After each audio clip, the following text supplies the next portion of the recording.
This is a horse on me. But I did find out that in a race for life and death, the police laboratory is where they make the photo finish.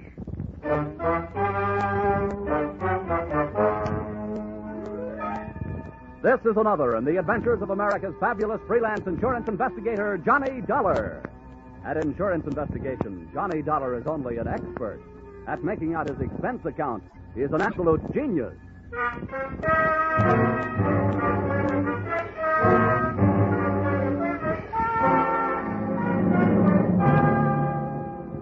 Expense account submitted by Special Investigator Johnny Dollar to Hartford Branch, Lloyd's Underwriters Association.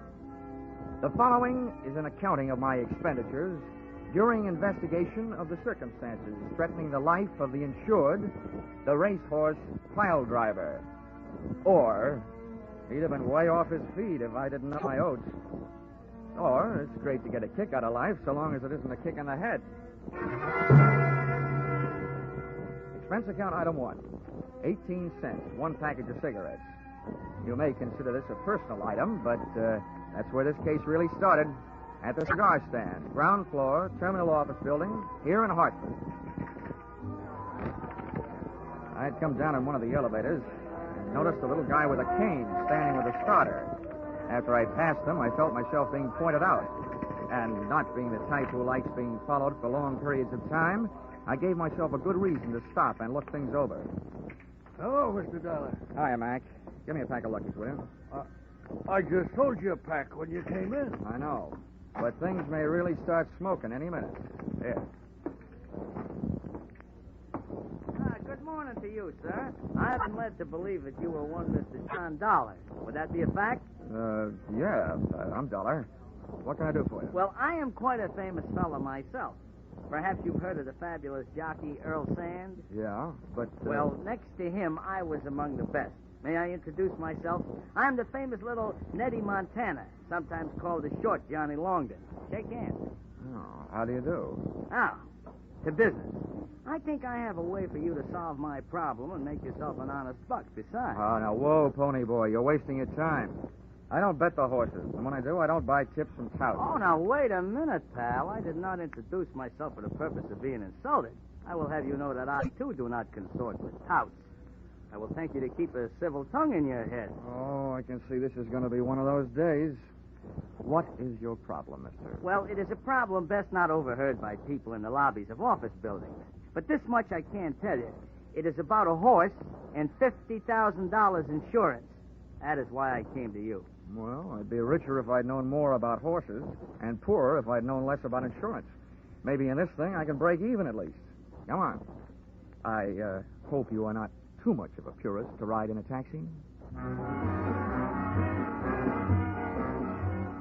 Little Nettie looked like he'd stopped growing physically at the age of 14. And every once in a while he talked like his mind had also called it quits at about the same time. The only thing slick about him was his hair. The only thing sharp, his clothes. Liars always talk too much, and little Nettie wouldn't say a word until we were inside my apartment. So even before he started his pitch, I half believed it. Well, to take it from the beginning, I was born in a stable, and that's not just a figure of speech. They brought the hot water in a feed bucket, so you can understand my deep affection for horses. Yeah. Now, on top of that, kindly consider this. Mm-hmm. One horse in particular, a very brave steed by the name of Piledriver, has not only made me very famous, but has also made me a very large pile of hay. I have ridden Piledriver to a win position since he was a maiden. Piledriver, huh? Quite a hunk of horse. Uh-huh. You remember. Yeah. Then you might also remember that he was on his way to becoming one of the big money winners of all time, until I had to go and fall off a livery stable horse while teaching a girl how to ride in Central Park. It busted up my leg, and I might add, my future. To say nothing of Piledriver. He hasn't won a race since I got grounded. Yeah, well, what's all this got to do with insurance? Mr. Dollar, they are going to murder him. Oh? Can you guess why? I can try. Piledriver is heavily insured. He's also no longer winning races. He is also a man who can't have a family. No good for studs. So if Piledriver should trip and break a leg, the owner would be entitled to shoot him, and he'd still collect the insurance. I know, it's been done. You have hit the horseshoe nail on the head. Mr. Dollar, I have a considerable bundle of money stashed away, and I am willing to devote a considerable lump of it to the purpose of saving Piledriver.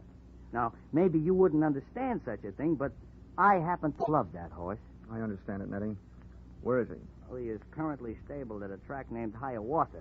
Oh, by the shores of Gitche Gumee? No, by the shores of Lake Michigan. This is located slightly north of a place called Chicago. 5 telephone calls and a few hundred questions later, I learned that Piledriver was insured by your company. Got the assignment and was on my way. So, expense account item 2, airfare, Hartford to Chicago, $57.72. Little Nettie insisted on coming along, and he kept the hum of the plane from being humdrum as follows. Well, Johnny, the gentleman who owns Piledriver is an old Kentucky mint julep sponge named Colonel Faraday Bushnell. Mm-hmm. Now, this character has a very black heart hiding beneath a head of white hair. I see. I trusted him until I heard him say what he was going to do. From then on, I have been seriously tempted to wrap these hands around his neck and squeeze. All I can say is he had better not hurt Piledriver.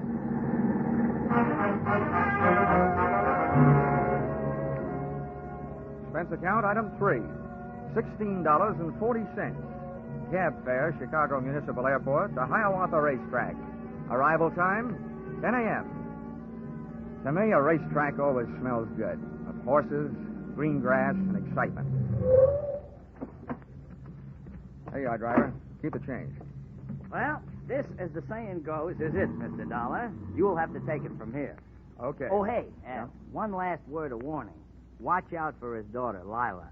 Well, why? Is she dangerous? To a guy like me? No. But to a guy like you, yes.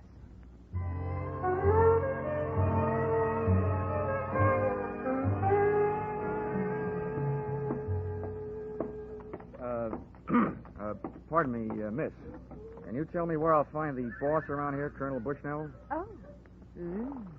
I was just going to chase you away. But you don't look like just another hay and grain merchant. What you selling? I'm not. I'm buying. Where's your daddy? How do you know the colonel is my daddy? Well, he told me he had a pretty daughter. Oh, well, thanks. Who are you, mister? Well, as for the name, that's $20. As for my business, that's trying to buy one of your father's horses. Well, the colonel won't be back for a little bit, but I'm bossing while he's away. I'll tell you now, I don't think he's figuring on selling any of his horses. But I'll be glad to show them to you. Good enough. But there's only one I'm really interested in. Piledriver. Piledriver? Why, no, Daddy wouldn't sell him. Why not? Well, he's practically one of the family. He put me through the last 2 years of college. You mind if I see him anyway? Why, no, not at all. Right over here. Okay. Here, baby. You have company, darling. Meet Mr. Dollar. Wow. Quite a horse. No, he's just a perfect dear, aren't you, darling? Mr. Dollar, why do you want to buy Piledriver? Oh, he's a great horse. Got a great record. Have you been following him lately? Yeah. Oh, I know he hasn't been winning. That'll make his price cheap and the odds long when he gets back running. I just happen to think I can make a winner out of him again. But his spirit's all gone. How do you think you're going to do that? Well, if I told you, his price might go right back up.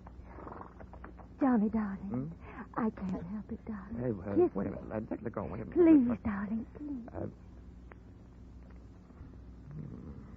Well, it was great fun. But what was it for? Johnny, you shouldn't have. Right out here in the open. Huh?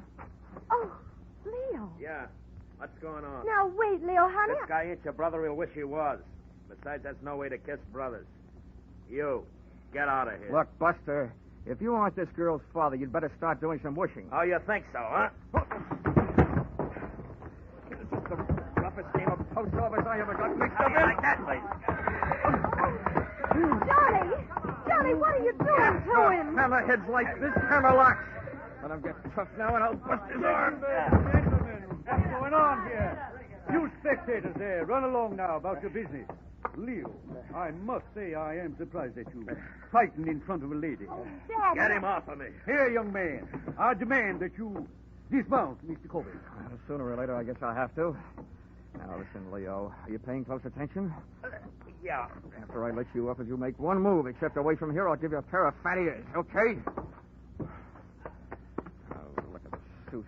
I'm going to have to start start wearing knee pads. Come on, Leo, honey. Let's get away from here. I hope you're not blaming me for what happened. I don't know. was Hold just it, standing here. Now, see here. I demand an explanation. So do I. I came here to get in the horse business, and I end up in a fight racket. Who is that guy? That gentleman, sir, is Leo Corbett, a brother horse owner. And I might do the favor of warning you that Mr. Corbett is a hard enough man in business dealings. But when it comes to my daughter, he's downright violent. Your daughter was downright impulsive. Maybe so. But Leo is hardly the type to stand by while some other fellow kisses his girl. And I saw that happen with my own eyes. Well, don't let it worry you, Colonel. I didn't come here to collect lipstick samples.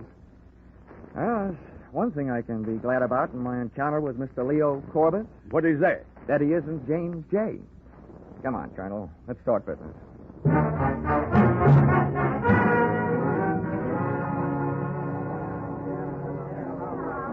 Hey, bartender.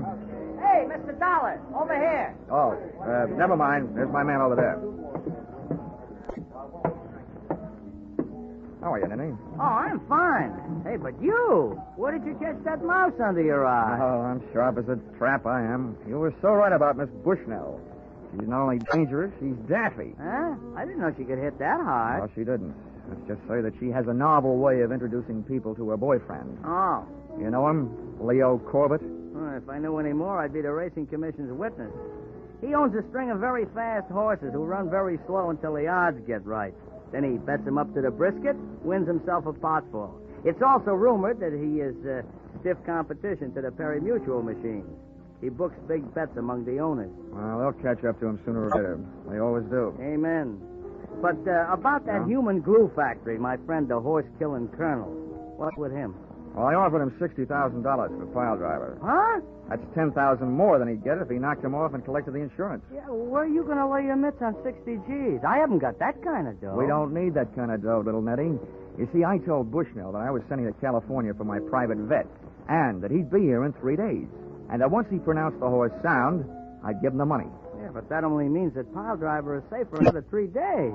And then what? In those 3 days, it's up to me to prove intent. And if it's there, I'll prove it. And have the policy canceled. Once that's done, you'll probably be willing to peddle the horse for $10,000. That I can handle. But in the meantime, I'm not taking any chances, see? I'm keeping Piledriver under my own personal eye. I wish you wouldn't, Nettie. We don't want the colonel getting suspicious. I can't help it, Mr. Dollar. I just can't help it.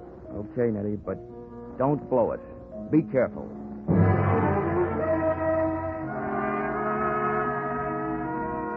Like all racetracks, Hiawatha was surrounded by motor courts and bungalows with rooms for rent.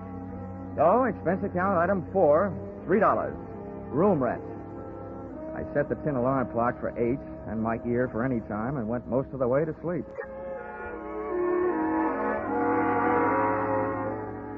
First things being first, I dreamed a girl.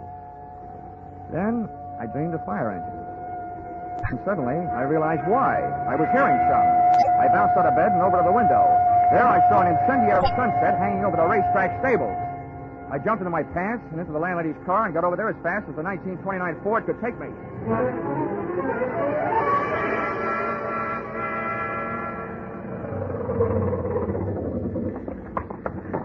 Hey, you. How'd it start? I don't know how, but the guards were looking for a little guy with a lamp who was hanging around. Oh, where'd he go? I didn't see him, but I hear he ran in the fire and didn't come out. Some crank, I guess. I had one particular horse to get to in a hurry. And I hoped one particular guy. The door to Piledriver's stall was closed and padlocked. I crowbarred the stable out of the wood with the pick end of a fire axe. Threw the door open, grabbed a lungful of fresh air, closed my eyes and slammed into the smoke. I could have been smoked to death, burnt to death, or stamped to death, but I had to take the chance. Steady, yo. Whoa, Piledriver. Now, take it easy. Easy, boy. I whacked him on the rump with the axe handle, then dropped it. I slipped to my knees, started groping across the straw-covered floor. I knew that if there was any air in there, that's where it would be. And if there was an ex-jockey in there, that's where he would be. And that's where he was. In the first corner I tried. I crossed it backwards, toward the door, dragging him, inch by inch, out into the clean, cold shower of fresh night air.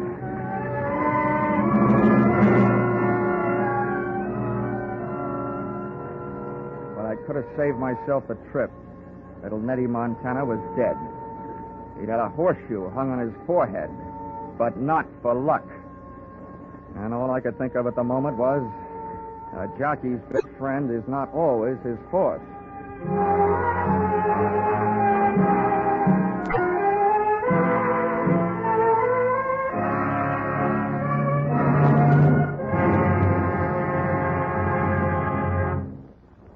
In just a moment, we will return to the second act of Johnny Dollar. But first, may we take just a moment from tonight's Johnny Dollar stories to remind you that 3 more fine adventure shows come your way each Saturday night on most of these same CBS stations. First, there are The Adventures of Philip Marlowe, based on the smart and tough Private Eye created by Raymond Chandler. Second, there's Gangbusters, one of the most famous crime shows on the air, reenacting outstanding police cases in real life. Third, there is Escape, a highly unusual adventure show which fulfills your need for escape. Hear these 3, Philip Marlowe, Gangbusters, and Escape, along with yours truly, Johnny Dollar, every Saturday night, won't you? Tune in this fall for the shows that you love best of all. Listen carefully. Here's the address. It's CBS. Now, with our star, Charles Russell, we return to the second act of yours truly, Johnny Dollar.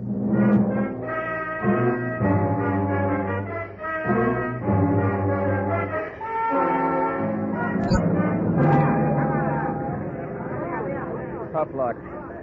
Nice try, little Nettie. Mr. Dollar? Mr. Dollar, this is horrible. Why, it's little Nettie. It sure is. What's left of little Nettie? You don't... Yeah, I mean, he's dead. You know, when I was a kid, I knew about a story with a horse and a woman in it. Helen of Troy. I should have remembered that before I tangled with you. Why don't you get lost? Why, whatever's the matter with you? Look, Miss Bushnell, 2 minutes after I met you, you bagged me into a fist fight with your boyfriend with a phony kiss. I don't know how much you had to do with putting little Nettie where he is, but I intend to find out. Why, you're insane. Any fool, even you, Mr. Dollar, can plainly see that this boy's been kicked in the head by a horse. Lila, child, what are you doing here? Why, I saw the... What? Who's that on the ground? What? It's little Nettie. Don't tell me he's dead. What would you be if you got kicked in the head by a horse, Colonel? Why, the poor boy. I held this lad in deep affection until just a few months back. He was my best jockey. What on earth was he doing around here at this time of night? From all I can see, little Nettie swapped his life for Piledriver's. As swell as he was, it's a pretty big price to pay. Although I guess you wouldn't think so, would you? What? What's that? I demand an explanation of precisely what you mean, sir. I mean that to some people, a dead horse is more valuable than a live one. Too bad you can't go count your money. I gotta take my friend to the morgue. An hour later, little Nettie was resting better than I was. I'd made my report to the police and was back pacing the floor of my rented room. There wasn't a long walk.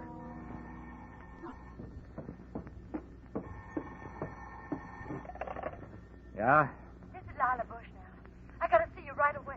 Why don't you start another fire? That'll draw me. I didn't have anything to do with that fire, but I must talk to you right away. Where can I meet you? Have you got a car? Yes, I'll come any place. Now, pick me up here in 20 minutes. Come alone, and we'll take a little drive to the country. I want it to be just the 3 of us. You and me and the dewdrops.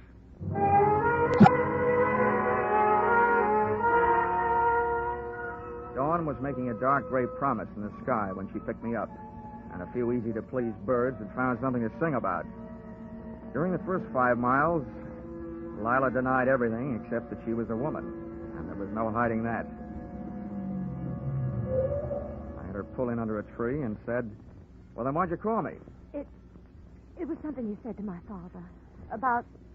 About a horse being more valuable dead than alive. You sold me out once. What are you planning on now? Selling out your old man?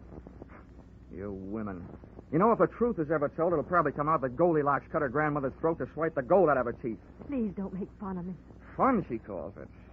Well, you got something to spill, get it off your chest. My father owes Leo Corbett $50,000. He lost it betting on Piledriver. Leo's been demanding his money, and Father doesn't have it. And I heard Leo practically order Father to destroy Piledriver for the insurance. And what did Daddy dear say to that? He said he'd do it.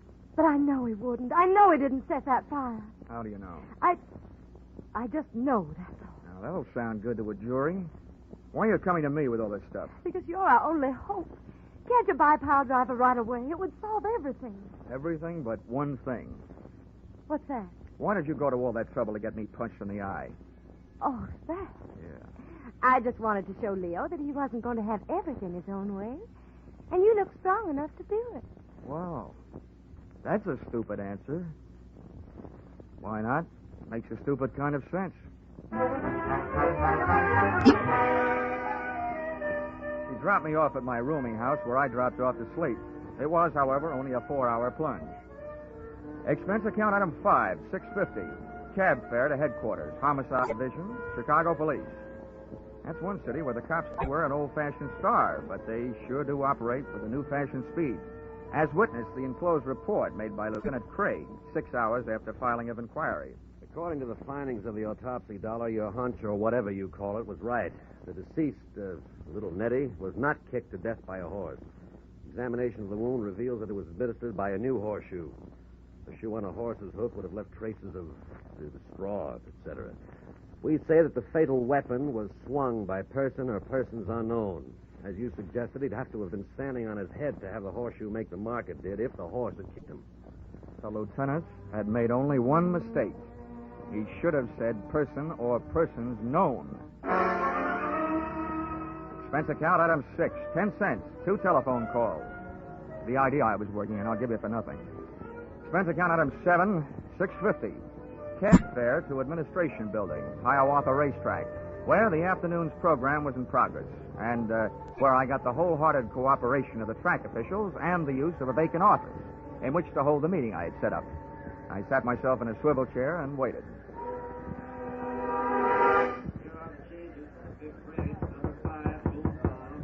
Come in. Mr. Dollar, I can't tell you how happy I am that our transaction is about to be consummated. If you have the money with you, sir, Piledriver is yours. Now, wait a minute, Colonel. Let's not go consummating too quickly. But, my boy, you indicated over the telephone. I indicated over the phone just this. I said my offer was as good as it ever was. And to tell you the truth, it's not very good. No, see here. Who's that? Sit down, Colonel. Come in. Why, Leo, what are you doing up here? Anytime anybody shows up to hand over $60,000 to you for Piledriver, I'm going to be here. That's exactly what this smart guy called me up to tell me he's about to do. Now, gentlemen, let's take it easy. Before I do anything, I want to make sure I'm not doing business with a murderer. Sir, I demand an explanation.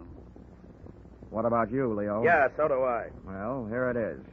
The Chicago police know 2 things. 1, that last night's fire was set. And 2, that little Nettie was murdered. And that little Nettie got a couple of lungfuls of smoke before he got hit over the head with a horseshoe. That means that whoever hit him over the head sucked in some smoke, too. Well, I've never heard such a pack of nonsense in my life. What are you getting at, wise guy? Just what I told you. I don't want to do business with a murderer, especially $60,000 worth. But I've made it easy on you to prove that you aren't. You see, I got a doctor in the next room with portable X-ray equipment. If you've got fire smoke in your lungs, it'll show up. Now, how about it? Why, this is ridiculous. Why don't you leave the Dick Tracy stuff to the funny papers? Because I don't feel like laughing. Now, once more, how about it? Get it, I still don't know what this tomfoolery is about, and I'll feel downright silly while I'm doing it, but I'm willing to take my chances. Okay. Leo, you're first. Follow me.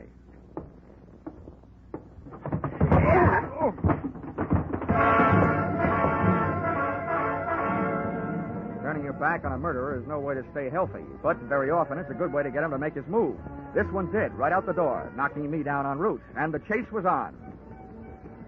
Out of the building and out toward the grandstand and the racing circle. And there they go. On the outside, Dreamy Boy by a neck. It's Proctor by a wing, and Piledriver by a head. And at the quarter, it's Dreamy Boy. It may have been Dreamy Boy at the quarter, and on the track, well, it was my quarry by 50 lengths as he headed up an aisle into the grandstand.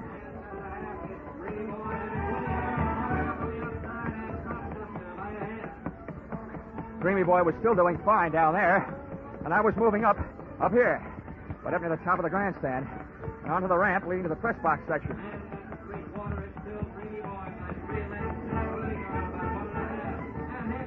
flat, making his hold on the inside. Speed front this year. Just as Dreamy Boy hit the three-quarter, we hit the grandstand roof. And then we went into the stretch. Hey, Corbett, it's hopeless. You can't get much farther. You're running out of roof. I slid behind a ventilator and showed myself to draw his shots. He was lousy. If he hadn't been, I'd be dictating this with an air-conditioned elbow. Okay, Corbett, you've had it. I've been counting your shots.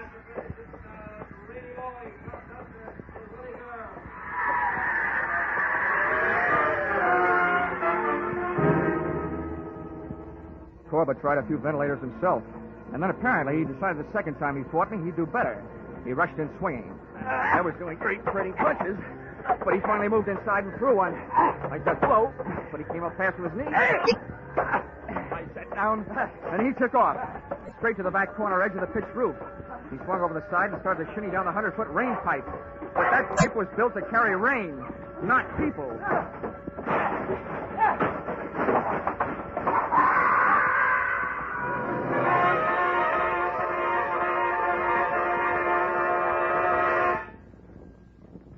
At the finish line of one tiny segment of the human race, it was gambler, arsonist, murderer, Leo Corbett, by a head.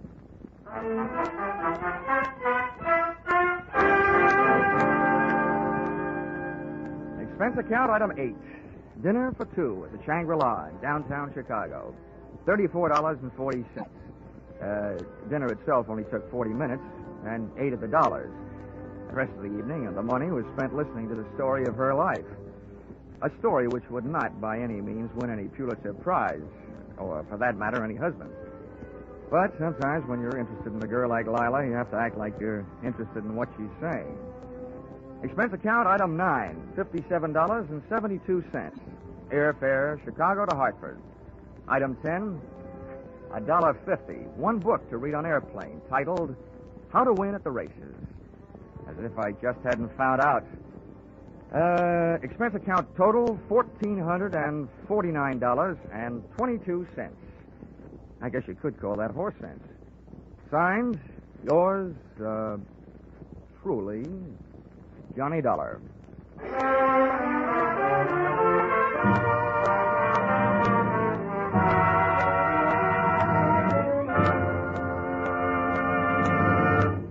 Yours truly, Johnny Dollar, is produced and directed by Gordon T. Hughes and stars Charles Russell. Script by Paul Dudley and Gil Dowd. Featured in the cast were Bill Conrad, Dora Singleton, Jerry Hausner, Herb Butterfield, and Hal March. The special music is written and conducted by Wilbur Hatch.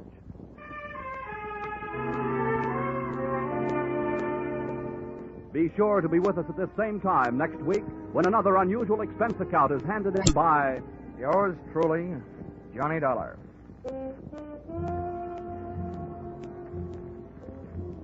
Those mystery adventure shows we mentioned earlier, the fun and music and fabulous jackpot of Sing It Again, and two outstanding music shows. They're on tap for you every Saturday on most of these same CBS stations. Gene Autry comes along with his sagebrush ballads, and Vaughn Monroe is due with his songs and his great orchestra. In fact, you're invited to stay tuned right now for the Vaughn Monroe Show, for it follows immediately over most of these stations. Paul Masterson speaking. This is CBS, the Columbia Broadcasting System.